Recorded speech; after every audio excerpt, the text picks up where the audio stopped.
in terms of animal, we need to continue to survive. Not only animal, any other organism also, they want to continue to survive. Now, in order to survive, we must respond to the changes in the environment.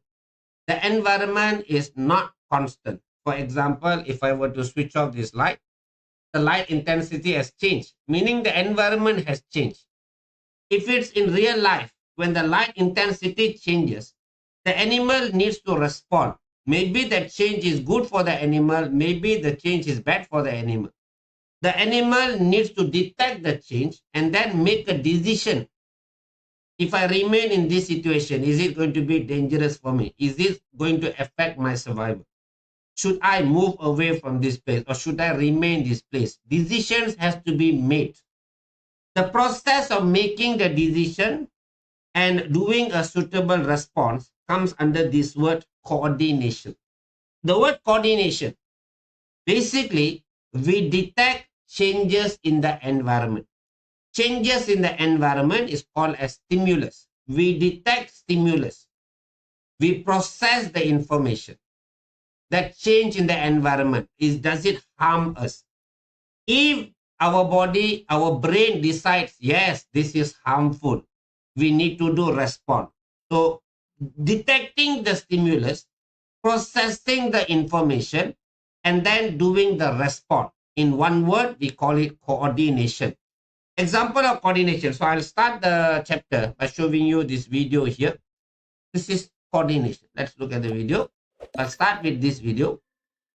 So we are starting the chapter 12, coordination in animal. And we start with this video. Reporter Astrid Randen.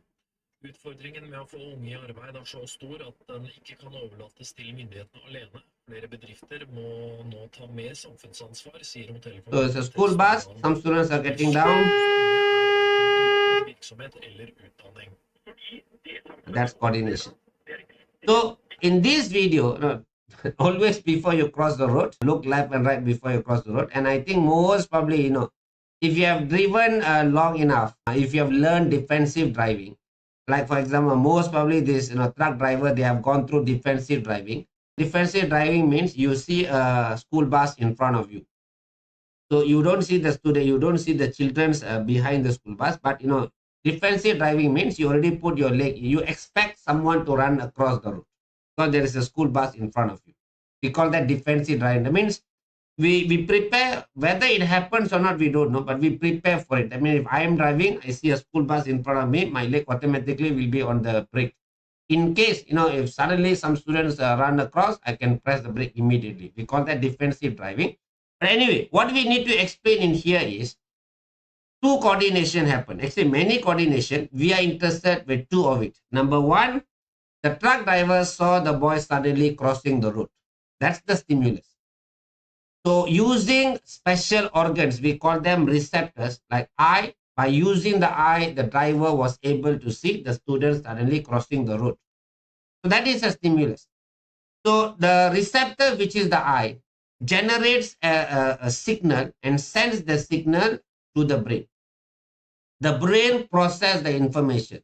This is a dangerous situation. If I don't press the brake, what's going to happen? The truck is going to hit the boy. Something major is going to happen. Major injury is going to happen. So I need to respond. So the brain decides a response needs to be done. The brain will create a signal and the signal will be sent to the leg muscles. The muscles in the leg will receive the signal. After receiving the signal, the leg press the brake. Luckily, the truck stops before hitting the boy. That's coordination. Detecting the stimulus, processing the information, and doing suitable response. In one word, we call coordination. And actually, not only the truck driver did coordination, the boy also, actually, if you see the boy suddenly saw the truck coming towards him, even the boy also actually, in this part of the video, he runs away from the truck. So if he didn't run away, maybe the truck would have hit him. So the boy coordination also same thing. He saw the truck coming towards him. The brain decided I need to move away from the truck. So the impulse was sent to the leg. The person ran away from the truck. End of the day, for us to survive, we need to respond to changes in environment. how do we go about detecting the changes and doing the suitable response? In one word, we call coordination. So under coordination, super easy explanation. Every single coordination, generally, every single coordination that we do will follow a certain path, a certain sequence, which I already explained earlier. The first thing is for us to do coordination. One of the first thing is we need to detect the changes in the environment. The changes in the environment is known as stimulus. In Malay, we call rangsangan. Stimulus definition, changes in the environment that can be detected by the organism. But to detect the stimulus, we need to have specialized organs which are known as receptors. Changes in the environment, changes in certain factors in the environment will be detected by specialized organs which are known as receptors. If you check your notes, the first page of chapter 12 will have all of this. What is stimulus definition? What is receptor definition? All the definitions will be in the first page. So receptor, one function, detects stimulus. The same receptor has another function. After detecting the stimulus, the receptor will generate a signal which we call as impulse. That impulse will be transmitted to either you write control center or you can write the word integration center. Both can. Control center can, integration center can. The integration center, actually, you can even use the word coordination center. Also can. So we can use the word integration center, control center, even coordination center also can. Basically, this integration center receive the signal from the receptor. After receiving, they process the information. Instead of using the word process, we can use the word they integrate the information. Basically, the brain decides need or no need to do response. If need to do response, the integration center will generate another signal. The signal will be sent to something called as effector. The effector is normally muscle. When the muscle receives the signal, the muscle will contract and we do something called as response or reaction. Why do you do response? Why do you do reaction? To ensure we can continue to survive. Using this basic diagram, which I think most probably you have learned in lower secondary, using this basic diagram, we can define what is coordination. Coordination begins with detection of a stimulus by receptor. It begins with detection of stimulus by receptor and ends with reactions done by the effector. That is the definition you have in the textbook.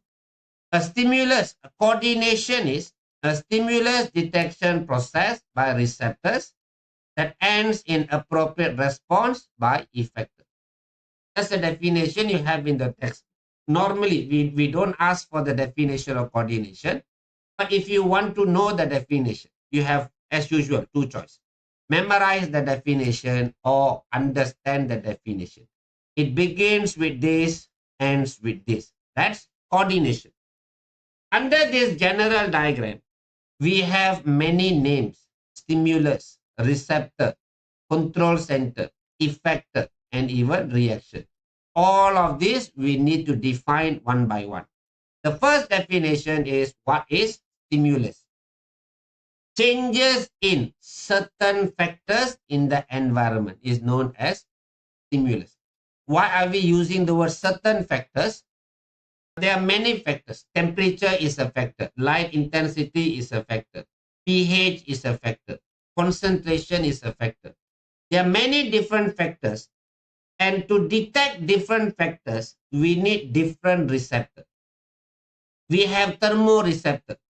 Thermoreceptor can only detect temperature. They cannot detect light intensity. Later you learn there is baroreceptor. Baroreceptor can only detect blood pressure. They cannot detect temperature. Receptors are specific. Receptors can only detect certain factors in the environment. Changes in certain factors in the environment that can be detected by the organism is the definition for stimulus. But when we use the word environment, students automatically, not only students, generally for humans, when we use the word environment, we tend to think of the environment outside us, outside of the body. The word environment, normally you relate to something outside of your body. But under coordination, there is two environment. Environment inside body, you call internal environment. Environment outside body, you call external environment. Internal environment can change. External environment also can change. For example, if you are having fever, environment is normal. External environment is normal. Internal environment, temperature is high.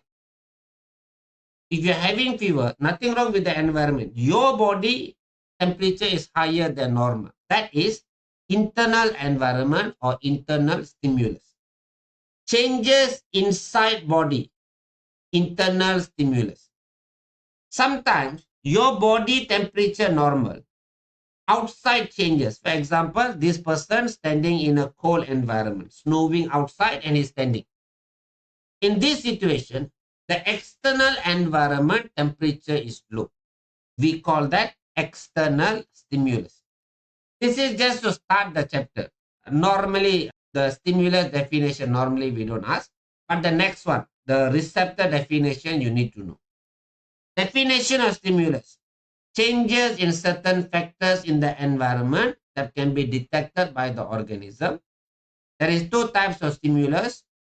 Internal stimulus that is obtained from internal environment, and external stimulus that is obtained from external environment. Inside body, outside body. All of this by right should be in your notes. You can refer to your notes as I'm explaining the first page of chapter 12. Receptors, this one important. Make sure you know the definition. Receptors are specialized cells or specialized organ that can detect stimulus. That's their main function, detecting stimulus. Specialized sensory cells that can detect changes in certain factors in the environment. This is the main function of receptor, detecting changes in certain factors in the environment. But they also have another function. After they detect the stimulus, changes in certain factors in the environment is basically stimulus. They detect stimulus. But stimulus is changes in certain factors in the environment. After they detect the stimulus, they convert the stimulus into a signal. The signal is normally known as impulse. By right, receptors has two functions. Detecting the stimulus, one function. Converting the stimulus into impulse is another function. Maybe I didn't write here, but later in my explanation, every time I'm explaining receptor, I'll convert into two sentences. Receptor detects the stimulus. Receptor convert the stimulus into signal known as impulse. In our syllabus, we have many types of receptors. Some of them, the name already have the clue. Photoreceptor. Photo means light. So this one detects light or detects light intensity. Like our eye comes under photoreceptor. The next one, a baroreceptor is a name that most probably you have not heard before. So from the word baro, we can't relate to something that we know. Photo, immediately you know, oh, this one detects light. So what is baroreceptor? Baroreceptor detects blood pressure. We have a question in our syllabus. You need to know what is baroreceptor. It detects blood pressure. Baroreceptor. The next type of receptor is mechanoreceptor. It detects mechanical stimulus. Example, touch. Easiest example is touch. It is listed in the textbook, but we are not using this name in the explanation. No explanation after this, we'll use the name. But the name is there in the textbook. They did mention what they do. They detect mechanical stimulus such as touch. Then we have chemoreceptor from the word chemical. This one detects chemical. Example, they can detect hydrogen ion. Chemoreceptor, easy to remember. The word chemo from the word chemical. The word photo from the word light. The word mechano is from the word mechanical. So all of this, the name already have the clue. But baroreceptor is something new. By reading the name, you can't relate it to anything that you know. Baroreceptor is related to blood pressure. The next one we have quite weird name, nociceptor. Nociceptor is supposed to be pain receptor. Pain receptor.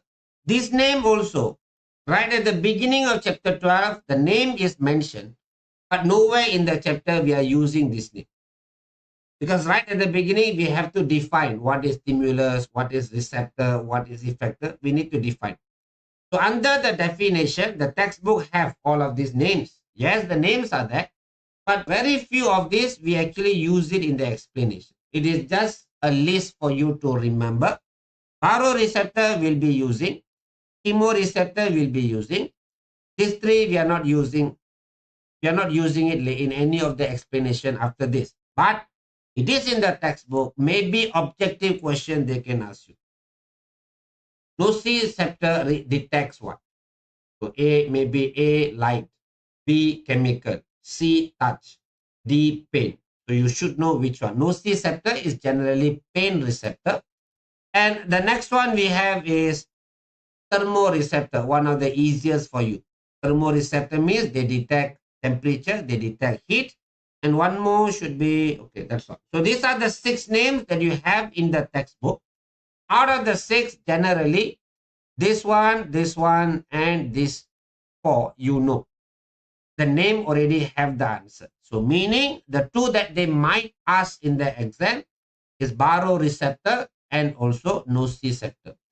These are the 2 maybe they ask in exam, because we know if I ask you what this one does, or this one, or this one, or this one, it's a bonus question.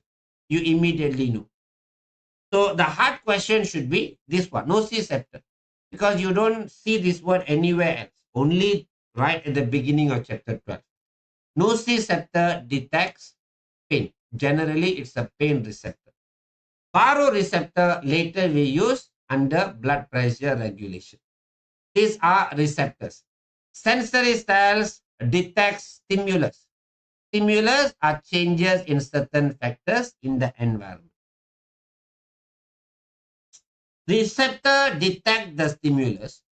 They convert the stimulus into signal. The signal will be sent to integration center, coordination center, control center. All 3 can use. The function of integration center: receive the signal, process the signal, and then release signal to effector. The processing of the information is done in the integration center. According to the textbook, the definition, it translates the nerve impulse and coordinates appropriate response. Simplified version of receive impulse from receptor, release impulse to effector. Receive impulse from receptor, release the impulse to effector. In between receiving and releasing, they also process the information. Processing the information, you can use the word coordinate.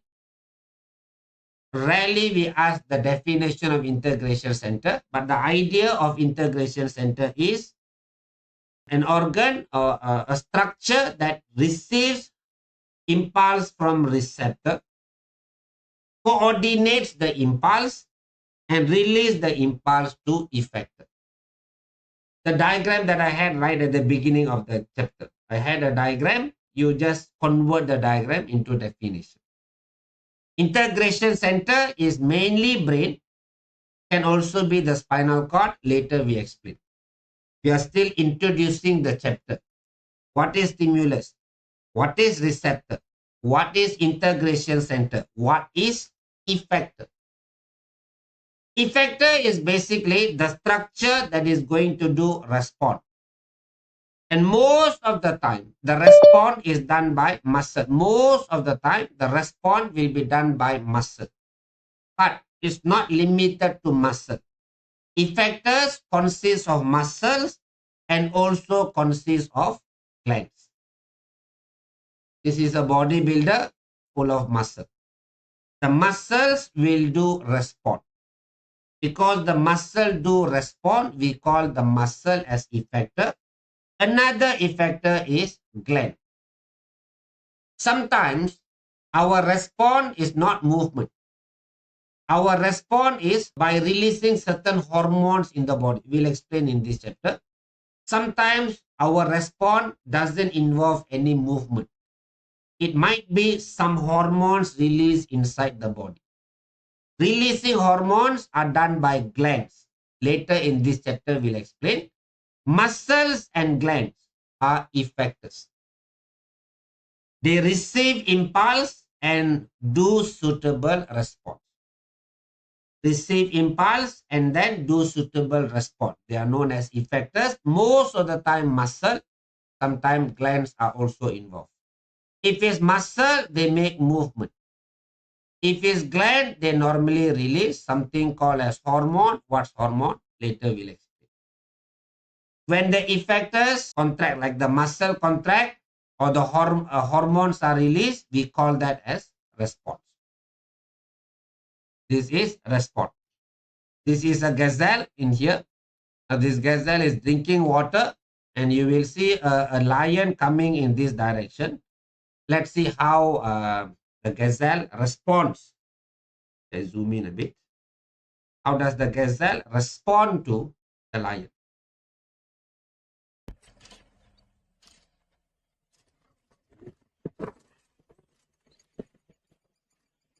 Where the hell is Legend has it, the lion is still skidding until today because you'll see now the other side. I don't know where the lion went. So the legend has it, it is still skidding until this day. But we are impressed with how the